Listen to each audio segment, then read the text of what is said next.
It's Stephen Paul from WinExtra bringing you your daily brief for April the 4th, 2011. I'm still sort of stuck back in March. I don't know why, but we're with you for... Time traveler. Yes, it's another edition of Daily Brief. And it's a Monday, which means really there isn't a lot right now, but we'll do our best. Won't we?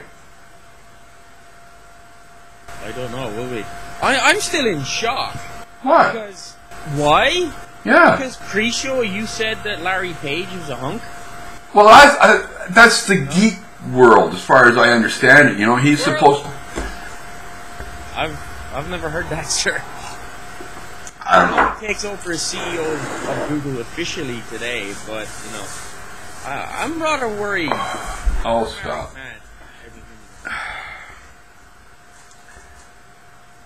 Go away. Anyway, apparently, I guess we've got some creative people out there who have come up with a new way for updating our Windows Phone 7s. Yeah, well, basically what has happened is Microsoft released a software tool for developers and inside the tool was a complete wrapper for the update experience, for the whole update system. And one clever little developer went along and he said, "Oh, look! Yes. There it is. There it is. Thank you very much, Microsoft. I created a bit of a script, and now you can hook up your phone using this thing, and now Microsoft... and 10 minutes later, you have it." Yeah, Microsoft would have done that on purpose, now would they? Carriers would hope not, but yes. You know what, I would be surprised. And you know what, this might actually be a good thing. If more and more people, start using tools like this to bypass the carriers will just have to wake up. Microsoft will have to turn around and say, "Well, look, everybody's already bypassing you guys. So, we're just going to... Get with the program." So the Microsoft already, they obviously had this system for, deploying updates to phones anyway, texting updates. The fact that they've released it in this nice little wrapper that you get their grubby mitts on is absolutely awesome. Links in the show notes, folks, to where you can download it. Yeah. If you're one of those people who is like, most of the US right now is getting their Windows Phone 7 updates, except AT&T. AT&T users, off you go. Yes. And let us know how it works out for you too. We've seen one or two reports that it didn't work first time, but 251-281-8730, let us know how it works out for you. Over the weekend, in lieu of the April Fools, Google released a humorous video about how they had gesturized Gmail. Gmail Motion. Yes. Yeah, it was one of Google's April Fools this year. Had some guy standing there, using imaginary Kinect, waving himself about and slapping his knee, pretending to put on a stamp and actually manipulating Gmail. So, of course, not to be outdone, Kinect hackers went ahead and made it real. Take somebody's motions and actually make it real. So they really did kind of one-up Google's April Fool's prank and made it good. Keep it fun. Yeah. Also over the weekend, Raphael Riviera and Paul Thurrott, who are authoring the next Windows 8 Secrets books, started releasing some screen caps of what we can expect. First up was the login screen for Windows 8, which I'm not really sure about. But then they also released some images of the Explorer in Windows 8 with the 2010 ribbon. Yeah, it's similar to the Office ribbon bar, but in Explorer. Not much to be said about this. If you don't like the Office ribbon bar, you won't like this. Is basically all I can say looking at the screenshots. Well, here's one immediate concern I have with this, though. That Explorer bar takes up way too much screen real estate. Well, the images that I've seen, they can be reduced down just to a title bar. Now, in the this started popping up in the WinExtra forums, funnily enough, yesterday, and the overall impression so far is nobody likes it.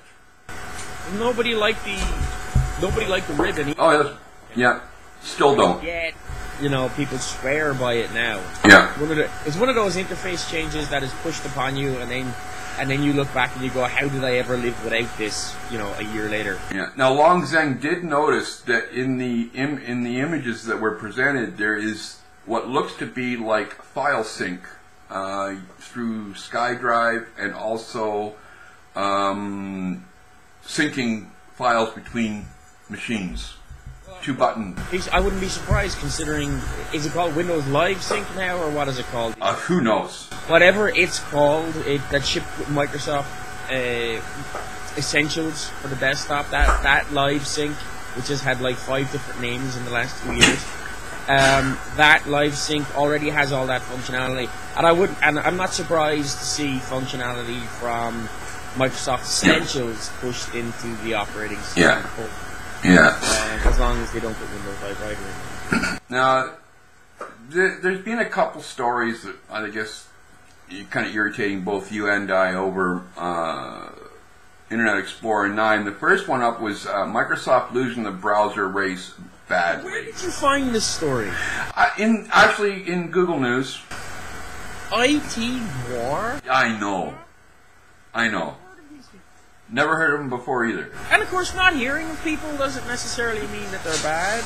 Yeah, people that haven't heard of us either. But, well, I'm not surprised people haven't heard of us. Who'd want to hear of us? But, I don't know, the grammar here. No, I'm not going to give it a grammar Nazi. I'll give it a grammar Nazi, it's too much. But let's just say it's not exactly correct. Anyway, they're basically complaining that, again, Microsoft is losing the browser race, IE9, etc., because IE9 is only available on Vista and Windows 7.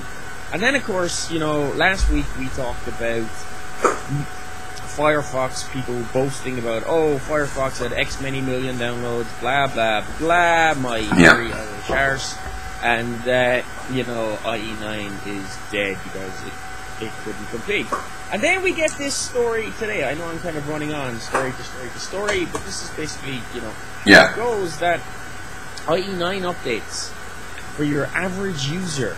So the first IE9, which is how more people get their Internet Explorers when pushed through Windows Update, isn't going to happen until the end of June. April, May, June. 3 months. It's worse than that, right? Yeah. IE9 was released. Forget the candidates. IE9 was released March 14th. Yeah. Windows Update mechanism came into play for people who had the RC or the beta on March 29th. Do you know why they're waiting until June? No idea. It's stupid. So that businesses have a chance to check their deployments. Because Microsoft is still that effing retarded that it doesn't figure out that it's a consumer market when it comes to the browser. Yeah.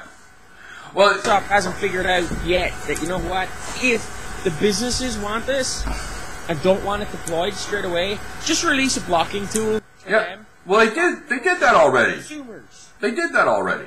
They've already released a blocking tool for If they've released the blocking tool, why the delay? Why isn't this already been pushed out on Windows Update? This is another example of the complete retarded Microsoft mentality. Yeah. Well, consumers can wait for it because businesses have to wait. Interestingly enough, this is the same time we've got Firefox saying that they're going to be stepping up their version iteration to match pretty much Google. IE and Chrome, yeah. And they're already working on version 5. They figure they're going with a 3 or 4 month cycle between version releases. This is what I shared a story on my Facebook, my public Facebook today, about the new features that are coming in Firefox 5. People want to go check it out. But what I can't understand is this, right? We've heard the IE9 team say how, well, first off, we've seen them iterate, and release with IE9, right? Yep. And we've heard them say that they want to continue this. Yep. IE10, etc., etc. And then they come along and say, right, IE9 is finished. It's been finished now for a good month and a half. Yep. Since the finished product has been released. But we're still not pushing it out to consumers till June? What dipshit? They should be. This decision. They should be pumping out the previews of IE10. Yeah. What dipshit made this decision, and why hasn't he or she been fired? Yeah. I don't know. Anyway, He doesn't get it. Yeah, if you've got an opinion on this, do us a favor. Let us know what you think. I'd like to know what you think about the screen caps for Windows 8 Explorer. And if you've got an opinion about the IE9 rollout and future versions, drop us a line at podcast@winextra.com, or leave us a comment on the post, or at youtube.com/winextra, or drop us a voicemail at, what is it? Please? 128-187-30, and that line is open 24 hours a day. Yeah. For voicemails and texts. So, Right. yeah. Especially if you're the person that made the decision Yeah. to delay this. Yes. I really want to know your reasoning, especially if there has been a block or two in release. Yeah. Come on. Yeah. Enough. Alright folks, that's the Monday edition of Daily Brief. Have a good day. We know it's Monday and it sucks, but we'll make it through together. So until tomorrow, that's Paul, I'm Steve. This has been WinExtra's Daily Brief for April the 4th, 2011. And when we come back tomorrow, we'll find out who else at Google Hodson thinks is funky. Oh, shut up.